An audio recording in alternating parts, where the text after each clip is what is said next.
Hello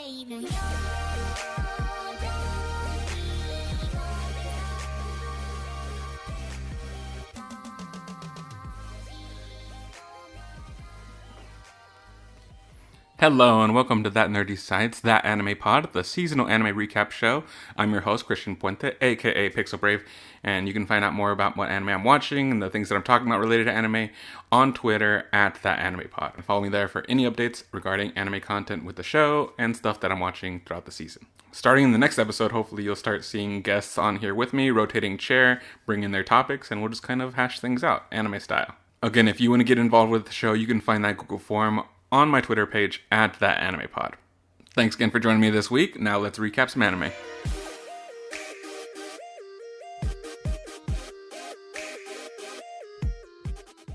So we're still in the early part of the 2020 season. In the previous episode, I talked to you about some of the new shows that I'd be recapping. One of them is Keep Your Hands Off Eizouken. I accidentally called it The Greatest World, but it turns out that The Greatest World was the title of the episode, so my bad about that. Sometimes I get those confused. But yeah, so Keep Your Hands Off Eizouken is one of the new shows that I'll be starting off, and that one I haven't continued watching. I wanted to also go ahead and catch up on other shows, and so as a result, I didn't catch up on the latest episode of Eizouken because I was watching some other pilots to see if any of those I would want to replace. That's kind of like the structure. I want to make this as organic as I can. If I find that one of the seasonal shows I am just more invested in, then maybe I'll bring that into the rotation instead. So that ended up falling to the wayside as I was checking out some more pilots. And I'll actually be recapping some of those pilots here. So that way I can tell you about whether or not I'm going to talk about it in future episodes and why not. So again, this week, unfortunately, I did not catch up on Eizouken. But I did catch up on the Case Files of Julie Richard. That was another one that I thought I'd be bringing up. And this one is a slice of life that I really like. I don't know if many of y'all know, but that is the kind of story structure or genre of anime that I really enjoy, a slice of life. And so this one doesn't have an overarching plot, really. Again, to recap, it's about this jeweler in Japan. He's a foreigner. His name's Richard, and he takes on... Oh man, we're still in the early episodes because I can't remember the protagonist's name. But the main character, he's introduced into this whole new world of jewelry since he's now working part-time at Richard Jeweler's jewelry shop. And so the most recent episodes that I caught up on, episode 2 and 3, were just more... I don't know if you... In case you didn't hear me last episode explain it, these are basically mystery files episodes. These are basically Sherlock Holmes. You have this very famous and very effective jeweler, and people come in with cases. They want jewels either appraised or find out more behind them. And so you get these interesting cast of clients and their interesting jewelry, and Richard provides the interesting story. So it's just a really interesting overall kind of show that I've been enjoying. Most recently, and it's kind of educational too. In episode 2, The Ruby's Truth, there was a bride who was trying to find out whether the ruby that she had been given as an engagement present had been heated. It turns out that when you heat a ruby, it will make it shine even brighter, which you would think tampering with something, making it a little less natural, that would take away the value. But according to the jewelry world, that brightness above all. So if you heated up this ruby and it got brighter, then that's actually more valuable than one that wasn't. So I thought that was kind of interesting. And then in episode 3, The Cat's Eye, there's this kid who is very worried about his cat, who has been kind of like a watchdog for the house and for the family, and everybody in the family really kind of respects this cat. And when it goes disappearing, his dad gives him a cat's eye jewel as kind of like a good luck token. And so the kid takes it to Richard to kind of get it appraised not to get it appraised, actually. He wants to see if he can get a second cat's eye so that it'll be a pair, because he's really worried that this cat isn't in their lives anymore. And I'll leave you to find out whether, more about the mystery if you decide to watch that. But yeah, that was a really interesting episode, not only because of the story, but again because of the informative stuff that you find out about apparently a cat's eye. If you imagine a circle with a line going right down the middle, it's a stone with a bright kind of band that goes up the middle, and apparently there's a mineral that'll end up in that rock, and the way that it catches the light, it looks like a cat's eye. It'll create that band of light in the middle. And it's kind of fun. I like this kind of show. Not everything has to be saving the world, becoming a hero. Like, those are all a lot of fun. But I also like just this kind of fun in an informative Bill Nye kind of way. I like it. So that was episode 3 of The Case Files of Jeweler Richard. And that episode was Inside of the Cat's Eye.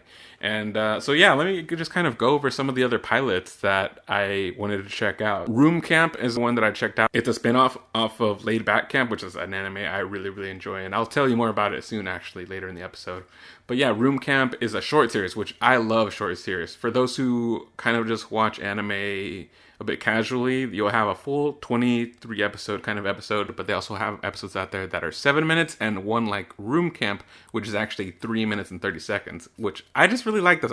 One of my favorite all-time anime is Space Patrol Luluco, and that one was one of those 3-minute episodes that fit a lot of story, but like can still be a lot of fun just in bite-sized segments. So Room Camp is one.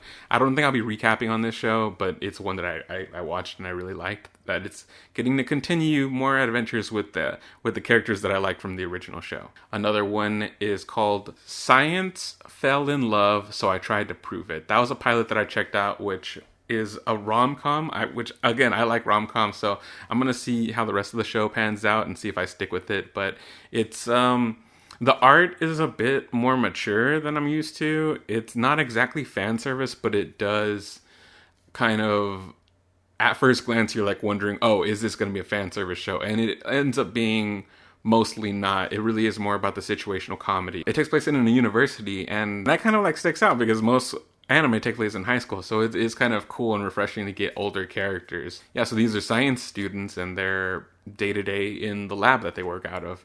And the premise is that you've got these two scientists and I guess they like each other, but before they take any step forward, they're trying to prove how do they know scientifically that they like each other. And so it's really wacky, it's kind of absurd. It's just about them conducting experiments on like, well, how do we quantify what attraction even is? Are we talking about just appearance? Are we talking about personality? Like there's all these, the comedy in it is in how serious they take it, and then there's a bunch of other side characters that have been fun to kind of get to know. And so far I think it's really funny, so I might stick with it. Another show that I checked out is called Asteroid in Love. This one's another slice of life kind of show. Yeah, something that's a really simple premise, like characters just experiencing club life activities. Those are shows I really like. They're just kind of easy to watch and not a lot of high stakes. And another thing I really like about them is that they're usually just one season. And so I get in, and then after 12 episodes, I'm out. And hey, that was kind of cool. It's not exactly background music because I do watch it, but again, it feels more like you're putting on something from PBS. Like it's kind of educational. For example, this show Asteroid in Love, the reason why they call it Asteroid is because it's got a kind of a cosmic vibe to it. And by that I don't mean like cosmic powers, I mean more like celestial.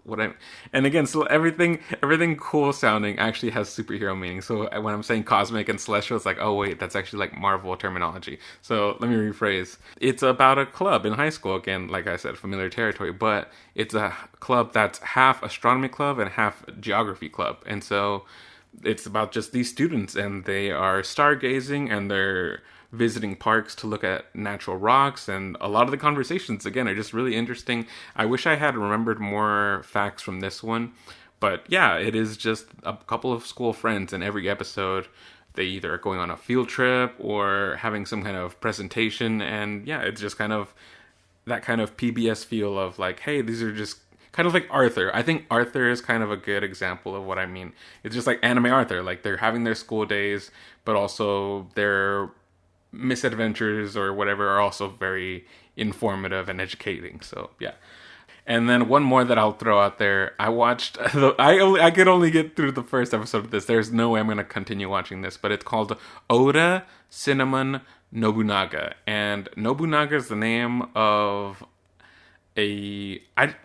I think he was an emperor, or if not, some kind of there's still a lot about Japanese government and history that I'm not familiar with, but I know Nobunaga he's a very well-known figure, and I don't even know in a good way or in a bad way. That's how far removed I am. And actually, even though this is not a show that I will continue, this might make for a cool culture corner to talk about in a future episode. But yeah, so in this show, Oda Cinnamon Nobunaga, again, this very well-known historical figure, dies, and of course, since he's a historic figure, but he's reincarnated in modern day Japan, but instead of into a new person, he's reincarnated as a dog. He's actually reincarnated as a Shiba Inu. Guys, anime is wild. And it turns out he goes on his first day out, he goes to a dog park, and all the dogs in the dog park are all famous or infamous, but regardless, very well-known figures in Japanese history. And I cannot imagine that this is going to be entertaining at all. Like, that sounds, first off, yes, that's crazy, and it's funny for one episode, but I do not think I could watch a full series of every day just these historic figures just being like, oh, well, I'm a dog now, and it sure is crazy that I'm not back in old Japan. And it is a very much a fish out of water, which is usually something I really enjoy. But again, I just don't know I don't know if I could continue watching a show just about these cartoon historical figures being in dog bodies. I don't know. Let me know if y'all think it's worth, if y'all think I should keep going and give it at least another 2 episodes or something like that. And I don't know, maybe we'll talk about it. But again, that's some of the anime that I watched, and as I'm trying to figure out what are going to be the main 3 for the rest of the season that I'm really committed to, sharing in the recap. So again, so far I'm really enjoying the Case Files of Jeweler Richard, excuse me. So I'll probably still stake with that one, and then. Haikyu just started. Haikyu started up a little bit late. That might be why I didn't think to talk about it in the last season, but even though the anime seasons are set, sometimes a show will start either a week earlier than the rest or a week later, and so I think that's what happened with Haikyu. So Haikyu is one that I as soon as I start catching up with it, now that it's starting, I feel like that's one I might definitely want to talk about in the recap. So again, so far we're looking at Jeweler Richard, probably Haikyu, and I really enjoyed that first episode of Eizouken, so I'm gonna try to catch up with it again. I could not catch up this week because I was kind of busy checking out the other pilots of the other shows to see if those are ones I want to talk about, and I think not yet. I need to watch more of those to see how I feel about them. But thanks for listening to the recap, and let's go on to the rest of the show, which will be news. Alright, so now for some fun news, guys. I don't know if y'all have heard of this or not, but apparently word got out that there has been a Bleach Project. A Bleach, as in Bleach the anime, coming out in 2020. Some kind of project. It's not there. There's almost no news except for the name. It was just there's a picture that was tweeted out. The image is just the word Bleach, the title of the show, but also scribbled over it is the words "Face Again," Bleach Face Again, and so it's this undisclosed project that's looking to come out this year in 2020, but people are speculating, is this more story? Is this a reboot, a spin-off?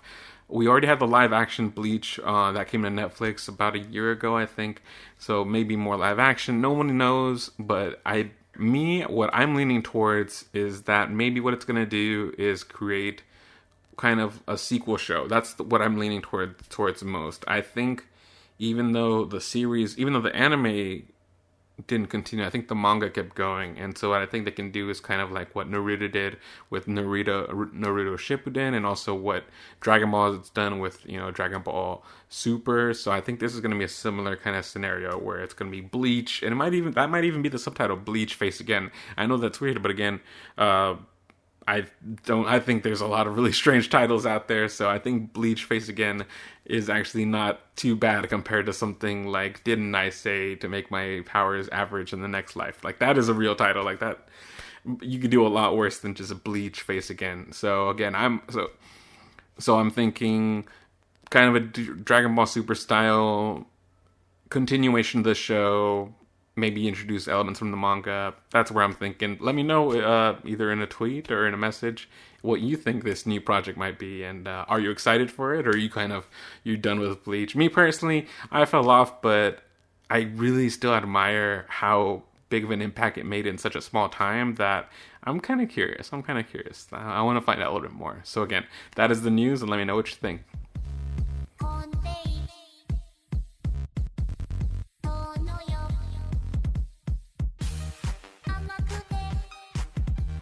Alright guys, now it's time for Topic of the Week, and this week I'm talking about my top anime of the past decade. That nerdy site, we've been putting out all of our favorite media, whether it be games, movies, television, and of course I had to throw out some of my top anime.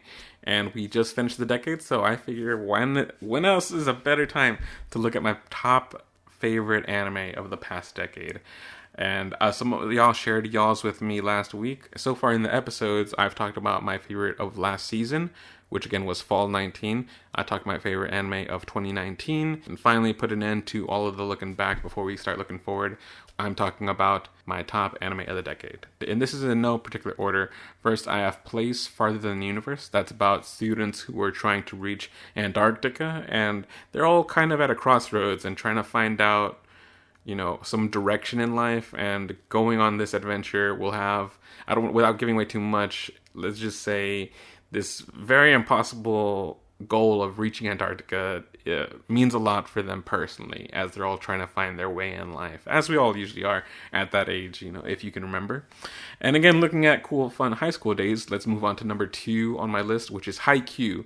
Man, this is the long and short of it, this is a high school volleyball anime, and I actually don't watch sports anime. I don't usually watch sports.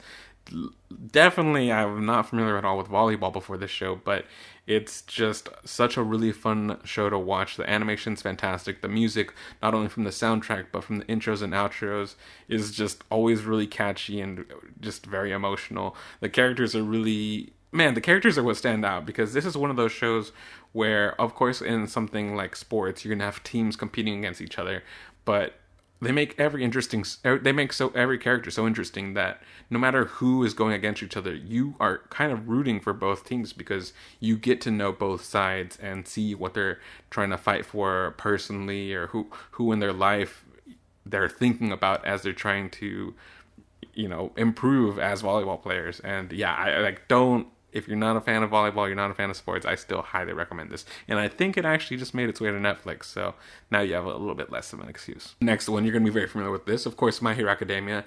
This thing does what so many other shonen anime does, but does it even better. You know, all the other shonen anime before this, such as Dragon Ball Z, Naruto, Bleach, like we were talking about earlier. And I know there's a whole bunch of other out there that I have not watched. I know people are fans of Fairy Tail and One Piece. All of these are great, very popular anime with very strong protagonists. But I think what My Hero does is takes all the best parts of those and creates a new character, a new kind of shonen protagonist who stands out from the rest. His motivations seem the most selfless. I feel like everyone was always trying to prove something to themselves or to other people. Kind of in Dragon Ball, Goku's always just want to be strong.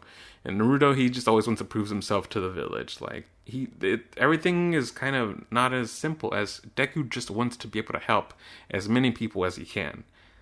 Which again, there's even plenty of anime that I'm not familiar with, but I think that, as far as what I've seen personally, I think that's one of the most selfless reasons you can try to become a hero. Not for fame or riches or adventure or just the thrill of being stronger. Like, Deku just wants to do right by as many people as he can. So, My Hero Academia, I don't need to tell you, I'm sure you've seen how great the music is, the performances, the animation. Like, it's getting nuts, and I can't wait to keep watching it.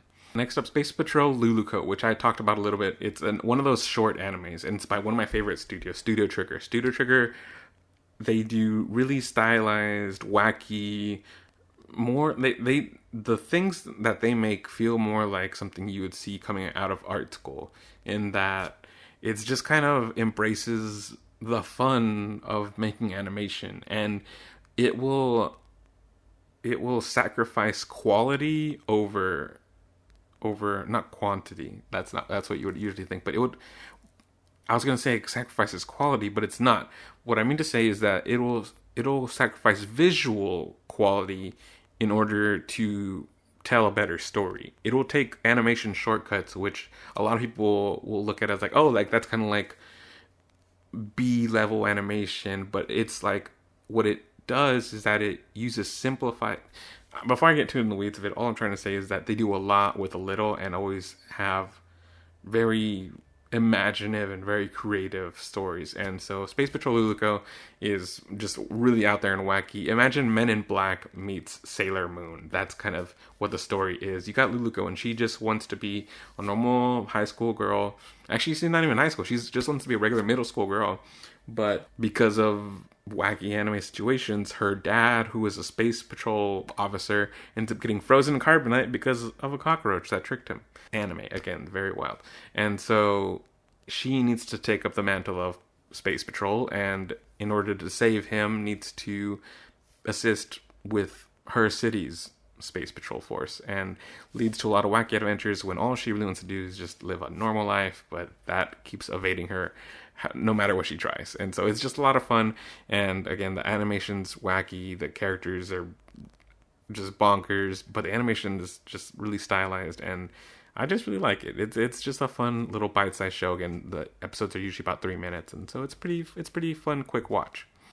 Kids on the Slope. So you don't usually see a lot of anime that are period pieces. This one, I think, takes place in the 60s, and it's about just these kids in high school, which again, it's a very popular trope. It's a very popular setting and premise for anime.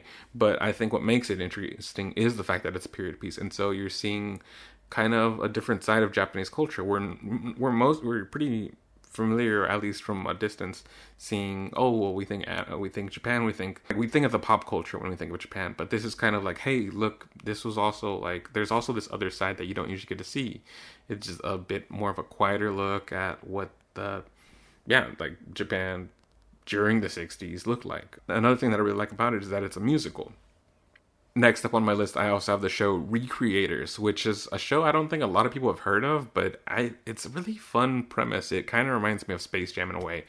The premise is basically, what if imaginary characters from our favorite TV shows, video games, movies, board games, whatever you want to have, novels, started randomly coming to life and looking for their creators? What if you had, oh man, I don't want to mess up any names. What if you had Harry Potter going to seek out J.K. Rowling, and or if you wanted to have Optimus go and find Michael Bay? I know Michael Bay didn't invent, Transformers, but I'm having trouble coming up with creators like on the spot right now. But that's kind of like the premise of it, is that they're trying to change their fates in the story by going and seeking out their creators and trying to use their influence to change their fate. And of course there ends up being a conflict because of all this, and so there ends up being sides between the creations that have come to life that are trying to change their fates, and the other ones that are trying to maintain the status quo. And so it's just a really fun watch, seeing creators come to terms with like, oh wait, that's right, I actually wrote this character, and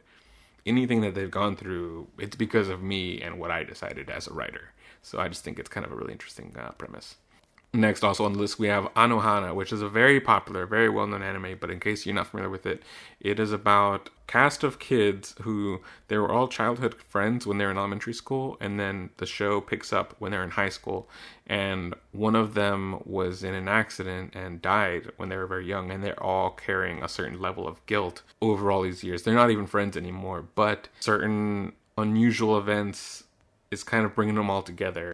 It gets you in the feels because it's talking about survivor's guilt, which is portrayed very real in this show, I think, and just the characters are very, very well realized and make for just like a really, you get really invested in these characters, which I think is part of what makes it such a great show.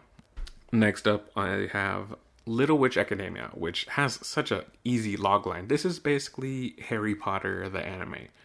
Like, except actually if it was through the perspective of Neville Longbottom. And what I'm saying is that our main character in this show, Akko, is going to attend a witch and wizardry academy. Well, actually, it's just witches in this case. She's attending the witch academy, but she has pretty much no magical aptitude, which kind of reminds me of Neville, a lot. So it's kind of the same kind of misadventures of that hairy face that we saw him in that first year movie, where he's kind of getting the lay of the land and learning simple things like just like trying to fly a broom and levitation things and stuff like that. But the difference is that instead of being a chosen one, kind of like with extra proficiency or whatever you want to call it, it's through a character who is struggling, and they end up having to be extra creative. And again, this is something you'd kind of see out of Deku. Like when he first didn't have any quirks, he relied on his wit and just his resourcefulness until he had his quirk. And so similarly in Little Witch Academia, Akko is someone who again doesn't have very much magical aptitude, but can be very clever and like has a lot of willpower. So that is how she gets through her misadventures and stuff, which again are very magical and interesting to watch, and just has a really cool art style. Again, from one of my favorite studios out there, Studio Trigger. Next and lastly on my list is Laid Back Camp, which again I mentioned probably earlier, that the spin-off series Room Camp is a sequel to this. And in the original Laid Back Camp, it's about again, one of my favorites. It's just super simple. I just really like simple slice of life shows that are just students or characters and just enjoying an activity. And in Laid Back Camp, it's just about exploring these different natural parks in Japan. And again, it's very interesting, like, because you're learning too. It talks about the different supplies that people who are just learning how to camp for the first time, what should they know, and what do they know about, what do they need to know about the manners or the behavior as a camper out there. How do you respect nature, and how do you what do you look for when you're looking for a campsite? And it's just super easy breezy. The words laid back in the title are perfect, because it's just a very zen and chill interpretation of nature through anime. It's obviously it's overly romanticized, because that's what anime is. It takes reality and romanticizes it. And the thing about this is that it's romanticizing nature and paired with like just no stakes. It's just the stakes are that characters are just wanting to enjoy a common hobby, and so like it's just really easy to enjoy. And yeah, it just made a big impression on me. Again, these are shows that you might think like, really, that's your favorite? But again, yeah, I have just really simple interest in shows that are easy to watch and are light and kind of a different kind of escapism from the usual like very dark and gritty and bloody kind of shows. Those can be cool too, but I think more than anything I like something light and a bit more, yeah, just on the lighter side of life. So again, that kind of end caps like the whole lists of looking back at the year, the season, the decade.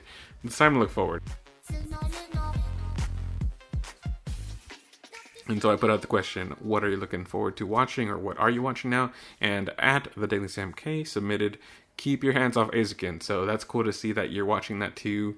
Maybe you'll be submitting a form, just like everyone else should. And we can talk about that on a future episode. But yes, keep your hands off Eizouken, which I'm just gonna cut to just call it Eizouken, because that just is easier. Yeah, that's what happens when these titles get really long. You have to just find like a short way to put it, like, yeah, just to give it a nickname.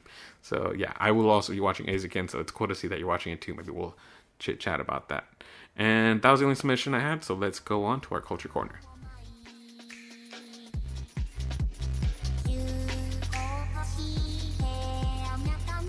Okay, now for the Culture Corner, I wanted to talk about school festivals. So we just finished in My Hero the overhaul arc, and what's about to start in My Hero is the school festival arc. If you've probably seen through images in the new intro, or maybe any previews on what the future episodes are going to be like, yeah, the whole kind of backdrop for the story going on through the rest of the season is that the school, the UA is going to be putting on their school festival, which you might wonder, how is that different from the sports festival? Well, sports festival is kind of like their version of track and field, you know, but to the extreme version. And the cultural festival is usually an episode that is a trope that you'll see in most anime, especially if it's a high school anime. Especially in like something like a rom-com, you'll have either a school trip episode, you'll have maybe a beach episode, and then there's almost most definitely a school festival episode.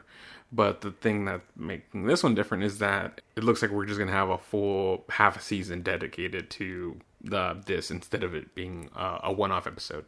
And so, yeah, since we're going to be going into a whole arc that's about the school festival, actually that's called the cultural festival is what it's usually called or referred to. I just thought I'd kind of give a brief overview of what I've seen in past anime. The sports festival tournament is more in line with like American track and field, and so the cultural festival is more likely what you'd have on your school carnival day, where maybe either each class or maybe each club from the school, they get together and put on some kind of presentation. When I say presentation, what I mean is more like an activity. Again, this is more like the school carnival kind of vibe. If you've played any anime kind of influenced RPGs like Persona, I'm sure you've seen that they've got like different sports club, literature club, music clubs, and so that's how it would break down. Each of those kind of individualized each of those individual specialized clubs would put together either a haunted house or a makeshift restaurant, or they would do performances, usually something to show off what it is that their club does. And from what I've seen so far, I don't think UA has any special clubs. They have the different departments and they have the different classrooms. So I think, yeah, Class 1A is going to have their thing, which from what it looks like in the intro is probably going to be a band, or like a concert they're going to put on. And so, yeah, that's like kind of the format of what you can expect. You are showing the culture of the school and its students through each of the clubs or classrooms, putting on some kind of artistic and creative, and it's supposed to be kind of fun and character building. That's pretty much the purpose of it. Of course, the anime's purpose for it is that it's an opportunity to get your characters closer to one another, and you got either episodes focused on relationships, or if you have clubs that are needing to overcome any diversities, this is how they would overcome those. And yeah, I think in general, the actual premise or actual purpose of these cultural festivals is general character building, as well as, of course, like creative outlets. And also, this is a chance for like the families to come visit the schools and participate as well. And so, yeah, that's just a little bit about the school's cultural festival and what you can expect going into the next couple episodes of My Hero Academia.